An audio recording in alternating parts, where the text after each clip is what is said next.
They spat on him. They threw stones at his tattered clothes. They called him cursed, worthless, a stain on their prosperous village. The elders warned their children never to become like Chike, the beggar with nothing but rags and shame. But what they didn't know, what they couldn't possibly imagine, was that the man they humiliated every single day would return, not as a beggar, not even as their equal, but as their king. This is the true story of how the lowest became the highest and how an entire village learnt the most painful lesson of their lives. Stay with me, because what happens next will change the way you see people forever.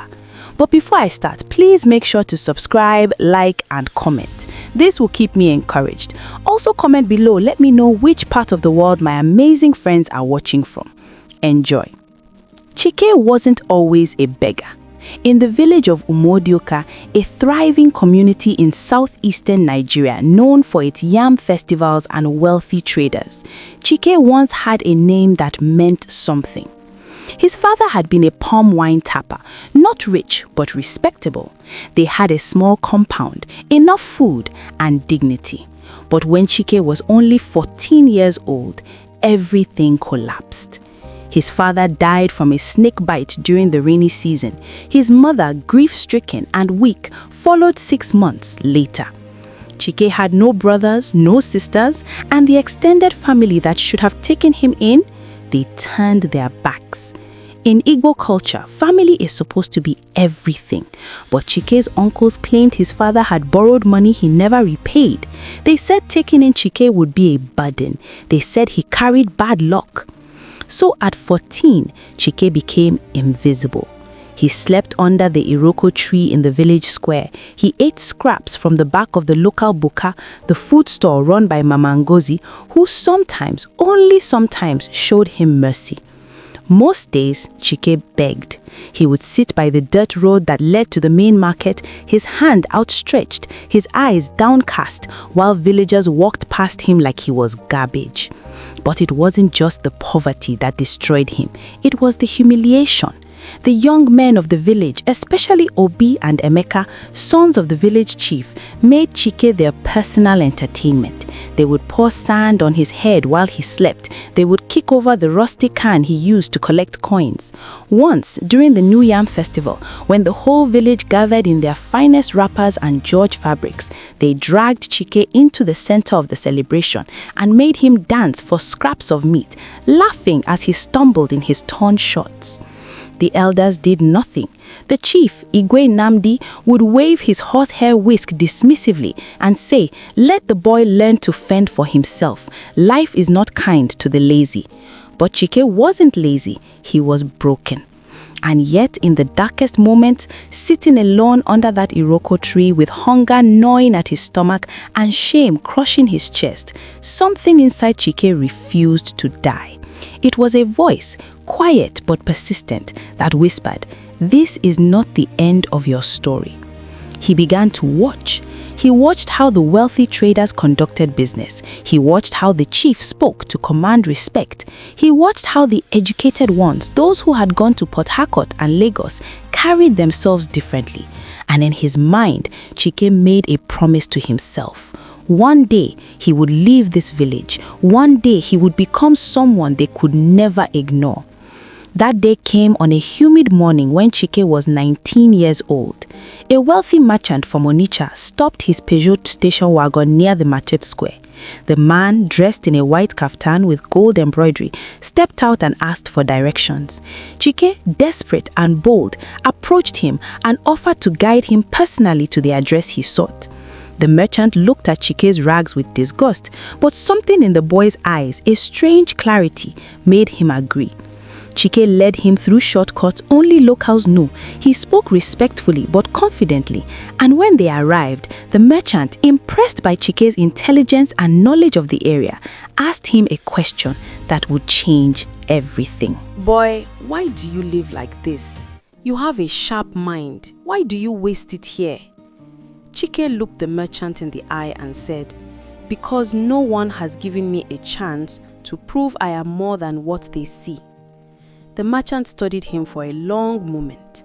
Then he said, "If you are willing to work harder than you have ever worked in your life, I will give you that chance.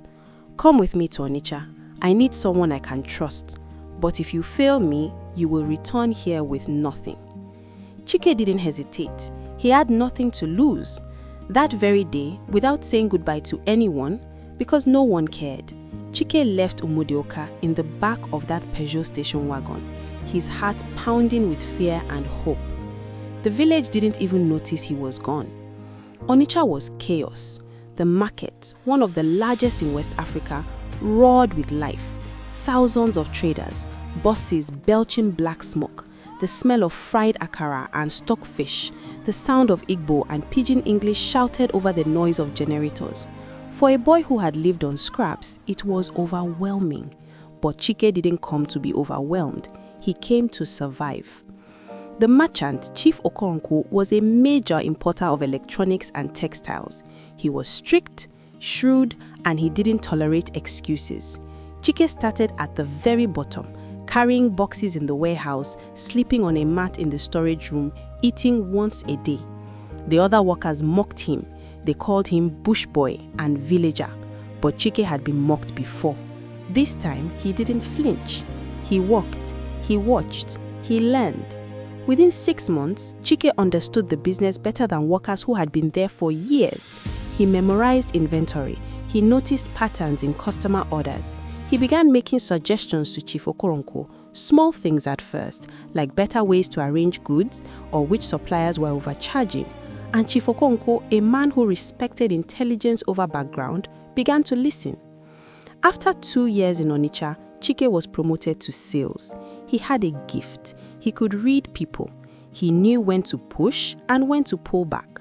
He knew how to make a customer feel valued. His commissions grew. He saved every kobo. But Chike didn't just want to be a good salesman. He wanted to understand everything. At night, while others drank and gambled, Chike read. He borrowed books on business, on negotiation, on leadership. He attended free seminars. He asked questions, endless questions, to anyone who would teach him. By his 5th year in Onitsha, Chike had saved enough to start his own small trading business on the side. Chief Okoronko, proud of the boy he had taken a chance on, encouraged him. Chike focused on importing textiles from China, undercutting prices while maintaining quality. His reputation grew. Customers began seeking him out specifically. By his 10th year away from Umudioka, Chike was no longer a trader. He was a businessman. He owned 3 shops in Onitsha main market. He had connections in Lagos and Aba and even abroad. He drove a Lexus SUV. He wore tailored agbada. He employed over 30 people. But more than wealth, Chike had something else. He had dignity. He had respect. He had power. And he never forgot where he came from. He never forgot the village that threw stones at him. He never forgot the chief who called him lazy. He never forgot the young men who made him dance for scraps. Igbo land news travels. Stories of successful sons always find their way home. And eventually word reached Umudioka. The beggar boy Chike had become a wealthy man in Onitsha. Some dismissed it as exaggeration. Others felt a twinge of unease. But no one, absolutely no one, expected what would happen next. Because while Chike was building his empire in Onitsha, something was happening in Umudioka. Igwe Namdi, the chief who ruled for 32 years, was dying. He had no sons, only daughters, and by tradition, daughters could not inherit the throne. The kingmakers, the council of elders who chose the next Igwe, faced a crisis. The royal lineage was broken. They needed to trace the family tree back further. They needed to find a male heir from the extended royal family. And when they dug into the genealogies, when they traced the bloodlines through generations, they discovered something that made their hands tremble.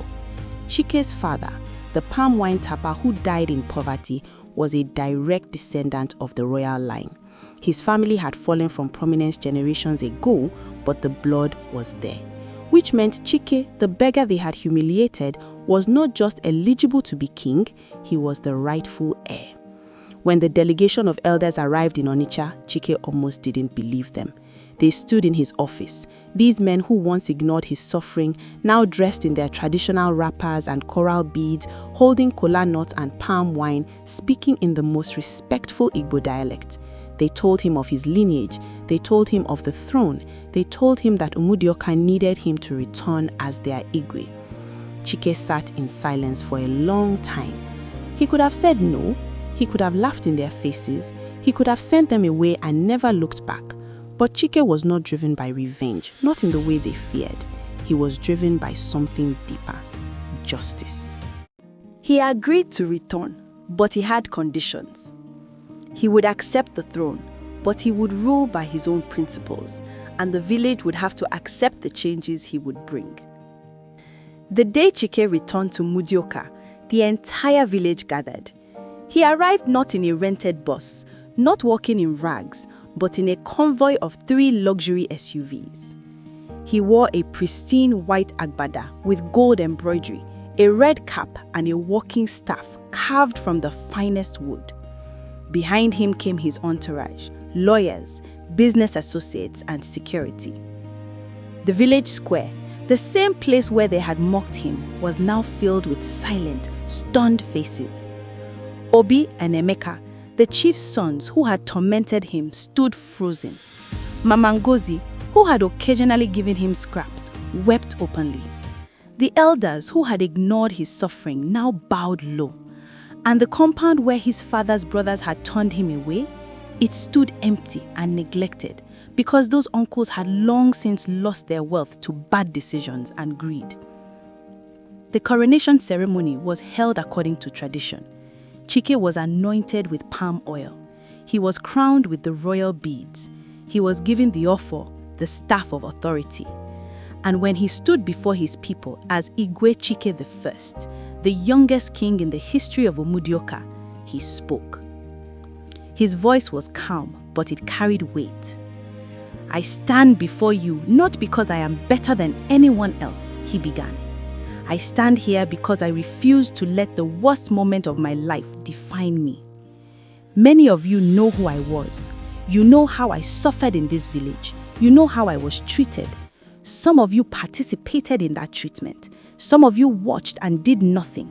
And some of you, a very few, showed me small mercies that I will never forget." The crowd was completely silent. "I do not return with bitterness," Chike continued. "I return with a vision. This village mocked me because I was poor, but poverty is not a character flaw. It is a condition, and conditions can change. What cannot change easily is the heart. I was poor, but I was never cruel. I was hungry, but I never stopped dreaming. I was humiliated, but I never lost my dignity." He paused, letting his words sink in. "As your king, I will do 3 things. First, no child in this village will ever sleep hungry or without shelter as I did. I am establishing a fund to support orphans and vulnerable children. Second, we will invest in education and skills training so that our young people do not have to beg for opportunities. And third, we will build a culture of respect where people are valued not for their wealth or status, but for their character and potential." The people of Umudioka erupted in applause, some out of genuine remorse, others out of relief that he had not come for revenge. But Chike wasn't finished. "To those who humiliated me," he said, his eyes sweeping over Obi and Emeka, "I forgive you. Not because you deserve it, but because I deserve peace. You taught me what kind of man I did not want to become. For that, I am grateful." It was the most powerful moment many of them had ever witnessed. In the years that followed, Igwe Chike transformed Umudioka. He used his business connections to bring investment to the village. He built a new school, a health clinic, and a community center. He created apprenticeship programs that sent young people to learn trades in the cities, just as he had done. And he ruled with fairness, listening to the people, resolving disputes with wisdom, and always remembering where he came from. Obi and Emeka, the former chief's sons, became 2 of his most loyal supporters. They publicly apologized for their cruelty, and Chike, true to his word, forgave them and gave them opportunities to contribute to the village's development. Mama Ngozi, the woman who had occasionally fed him scraps, was given a new, fully equipped restaurant funded by the king. She became one of the most successful businesswomen in the village. And the uncles who had rejected him, they came begging for forgiveness and assistance. Chike gave them food and shelter, but he also gave them work, manual labor, so they could understand the dignity of earning what they received. The story of the beggar king they mocked who returned as their king spread far beyond the Mudioka. It became a legend told across southeastern Nigeria and beyond. People came from other villages to see the king who had risen from nothing, and Chike welcomed them all, sharing his story not to boast, but to inspire. Because the lesson of Chike's life was not about revenge. It was not even about success. It was about this. The way you treat people when they have nothing reveals everything about who you are. And the way you respond when you have everything reveals everything about who you have become. Chike had been given every reason to become bitter, vengeful, and cruel. Instead, he became wise, generous, and just. He proved that your beginning does not determine your ending. He proved that the people who mock you today may bow to you tomorrow, not because you forced them to, but because you became someone worthy of respect. So the next time you see someone struggling, someone at their lowest, someone the world has discarded, remember Chike. Remember that you are looking at a human being with unlimited potential. Remember that today's beggar could be tomorrow's king. And ask yourself, when they rise, and they will rise, what will they remember about how you treated them? This is the story of the beggar village they mocked who returned as their king. But more than that, it is a reminder that everyone you meet is fighting a battle you know nothing about.